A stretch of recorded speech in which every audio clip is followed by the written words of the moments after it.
Fall Guys is a fun game, for a lot of reasons, and one of those reasons is that it's a very simple, straightforward game.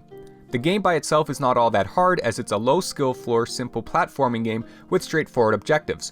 But with that being said, with each game mode comes its own unique ways of playing, and in this video we're going to go over each level currently in the game and give one or two easy to understand tips so that with enough practice and luck, you can win a crown. With that being said, welcome to Fall Guys. Let's start off with the races. In Gate Crash, aside from the obvious of don't run into doors, the only real piece of advice I can give to you is the timing of the final jump. When at the top of the hill, go towards the door that's already on its way up. Unless the timing is very off, that door will be mostly down by the time you get there for an easy jump. Remember to dive at the peak of your jump to maximize your vertical distance. Next is Slime Climb. There are two parts to this one. The first part, however, is the most important. Just relax and don't rush yourself. Don't mind the qualified counter in the top right. Anyone that makes it to the top will be who qualify anyways. The goo doesn't move up all that fast, and the real challenge from this is just trying to do it while everything's crowded. Take a step back if you have to, and make your move when you know your odds of being knocked around are low. The second part is the more advanced one, where basically there's a number of cheeky jumps you can do here to cut your time. For example, if you get a good spawn at the beginning, you can do this first jump without much contention. And also, if you want to be a real dick, just stand right here and push people. Oh yeah, and don't BM at the very end here for too long, otherwise you get eliminated. No, I got eliminated! I was about to say, you need to go! Next is Hit Parade, and to be honest, this one is really straightforward. The only thing that I can think of that's worth pointing out is that the time it takes to jump down and climb back up this first hill is only slightly slower than jumping on the pipes properly. And everyone gets jumbled up here at this gate anyways, so really just don't sweat it, and just don't get hit by things in the latter half of the course. And now we have DoorDash, name referenced straight from MXC, or as myself and my intellectual friends like to say, real fake doors. It's really a guessing game. The amount of real doors goes down as the levels roll on. The only thing you really got to be worried about is getting trampled on so much to the point where everyone passes you. It's really the only way people lose this one. I just try my best to jump over the kerfuffle. It's pretty much all you can do.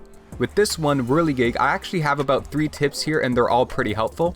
The first one is the pro strat at this first stage is to just let the first couple of bars knock you around. I'd say most of the time they fling you forward faster than if you jump normally. For the one really fast windmill near the end, I found that diving, not jump diving, diving, while on the far left of the ramp really ramps up the probability of you getting through it. I'd say I've only missed about a handful of the times I've been trying it out for myself, and if you're really going to go through this route, it's definitely more consistent than just running through and hoping for the best.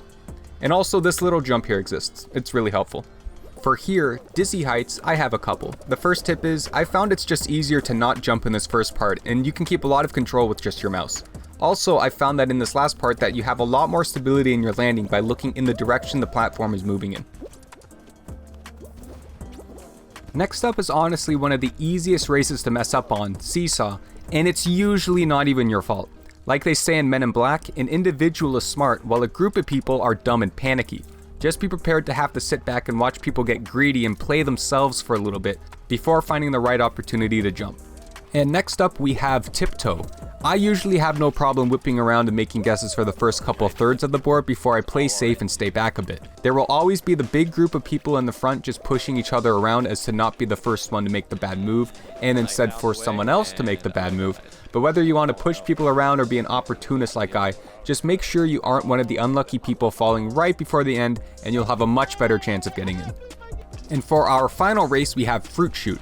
It's a bit of an odd one, I'd say, easy to overthink where things are going to go. My only real piece of advice is for the beginners, and it's just understand that you aren't really losing any forward distance at all by strafing back and forth to avoid fruit. Other than that, genuinely, I don't know what else to say other than keep your head up, don't get hit, and Godspeed.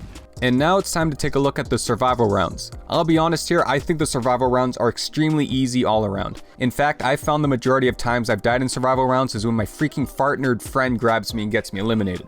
What an absolute fart. Anyways, this first one is Rollout, and I personally found that I enjoy staying on this far ledge and jumping onto the dividers early on so that I have a lot of time to sort of relax before having to move to the adjacent log piece. For me, I just find it's a lot easier to manage when I'm going back and forth between the same two pieces instead of moving anywhere and everywhere. This next one, Perfect Match, in my opinion is the easiest of them all. Memorizing isn't so bad, and especially when everyone flocks to the right tiles, it's honestly pretty hard to mess up. Sometimes though, I like to confidently stand on the wrong tile and then bail at the last moment to see if I can prank anyone. Now, with that being said, as far as memorization is concerned, I found, at least for me, it's easiest to memorize things when I'm standing in a corner, because then I can just say, okay, well, I can move in one of 3 directions, and then I don't have to worry about what's behind me. Next up, we have Block Party. This is another one where it's easy to troll friends, but ultimately, I like to stand near the front so that even if I do mess up or get pranked, I'll at least maximize the amount of time I have to recover and possibly stay on. I'll warn you though, honestly, a lot of times it seems like if you fall, that's it. The player character doesn't seem to have an easy time getting up when against a moving platform. And here we have Jump Club. For Jump Club, honestly, I found that you can have a good time running in the same direction as the lower bar, and that goes for the Final Crown version too, simply because it will give you the most time to be able to know when to jump and adjust yourself so that you don't get caught off guard by a double pull. Just be careful of all the people you'll inevitably run into if you decide to do this, but in general, this is a very straightforward game and there aren't really any advanced strats you can do. Just don't get hit by bars. For our last survival game mode, I will actually transition it into the team-based games because the strategies are the same. So for the survival game, Tail Tag, and the team-based game, Jinxed, honestly just try your best to move around and be as unpredictable as possible in your movements. In Tail Tag specifically, in the team-based one, you can run against the moving platform and usually catch someone out after a bit. And once I have the tail, I like to just try to run around as many obstacles as possible. In a lot of cases, getting hit and sent flying by a hammer actually helps you because by the time it comes back around to launch someone else, you're already gone. As for Jinx specifically, it's the same thing, just be agile, be quick, but if you want, you can intentionally get Jinxed at the beginning so that your team is starting off with a Jinxed person on each end of the map, which can be beneficial. Let's start off the team-based games by getting a lot of them out of the way quickly. In Egg Scramble, Hoarders, and Rock and Roll, honestly, sometimes it's just not even about being number 1, but making sure someone else is in last place. It's usually Yellow Team, because anyone assigned onto Yellow Team is an absolute nerd, but whether you're protecting your own belongings or playing spoiler for someone else, just try your best to read the situation and try to keep down whoever falls behind. Honestly, in a lot of games, if your team falls behind early, Godspeed. For the game Hoopsie Daisy, I found that I like to stay in this end of the map that you can see and stay on the elevated platforms. I found a lot of people usually stay around the center areas of the map, and a number of hoop spawns are fixed along these ramps, so if you're already there, then you can pick up a good number of hoops uncontested. For the hoop that spawns quite a bit low in the center of the ramp, just remember that you can dive while in the air to sort of break your vertical drop so that you can snipe some easy hoops. Now with that being said, if you're ever in my games and you're not on my team and you're pulling this strat, let me tell you, man, that is not going to fly with me, alright? You better stay in the center of the map. This is my area, alright? This is my area of the map I'm claiming. For our last team-based game, we've got Fall Ball, and while unfortunately I'm not a Rocket League player, so I can't tell you how to do like flips off the wall and stuff, but the main thing that I found is that if you know that the enemy team is going to get the ball before you do, just hang back a bit and let the ball come to you. Otherwise, you'll find yourself chasing it, and really it's just a lot more efficient and calculated to let them push it to you so that you have a better chance of keeping the ball closer to their net and away from yours. Also, just don't forget that you always have the option to grab people. Never underestimate the power of a well-timed grab on the enemy goaltender. Now for our final maps, the finales. First we have the notorious Fall Mountain. Just a fun fact, Fall Mountain was apparently the first level the game designers made, and it took pretty much the exact same form in all stages of its development. But regardless, it's a race, avoid obstacles, but I'll point out that on the right side near the top here on your screen, you have a very friendly path through the hammers here, where even if you do get hit by one, it's at least not knocking you back. But also remember, you have to hold down your grab button as you're reaching for the crown, or else it doesn't count. You don't want to be like me thinking you're about to get your very first crown just to bounce your head off it. Hold down your grab button. And now for our very last level, we have Hexagon. And I know there are other final maps like the tail tags and the jump clubs, but the tips I gave in those game modes earlier also apply to their crown round versions. But regardless, Hexagon definitely requires the most thinking, and while you probably saw this coming, but in this video I'm going to talk about the jump strategy. Quite simply, jumping from platform to platform instead of running from platform to platform maximizes your time spent on each level as long as you're playing it good. It's not a guarantee, but a good jumper is always going to be doing better than a good runner. There are some very important tips though. For example, I see people struggling with recovering after being forced to do a dive. When you dive, recover by immediately doing a normal jump afterwards. It will pick up as if you never dove at all. That being said, what I actually like to do is in the first half, I like to actually just run around and walk over as many hexagons as possible in the center of the floors. This will just create a nice big hole for the people above you to fall through.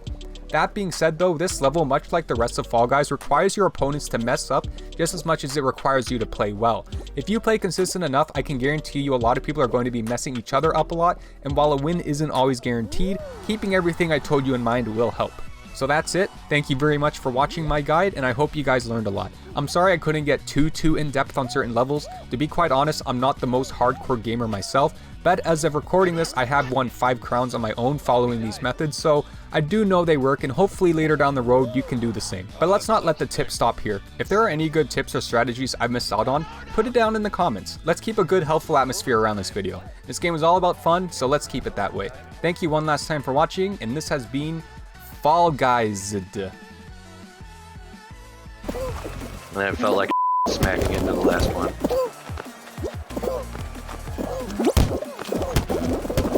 Oh, me and guessing it. I just Nice. Saw that one. yo Oh, you gonna make it all the way to the end? yo Oh, what yo yo yo, you're hacking. yo Oh, no way. No way, dude. Are you serious? That's what I'm talking about.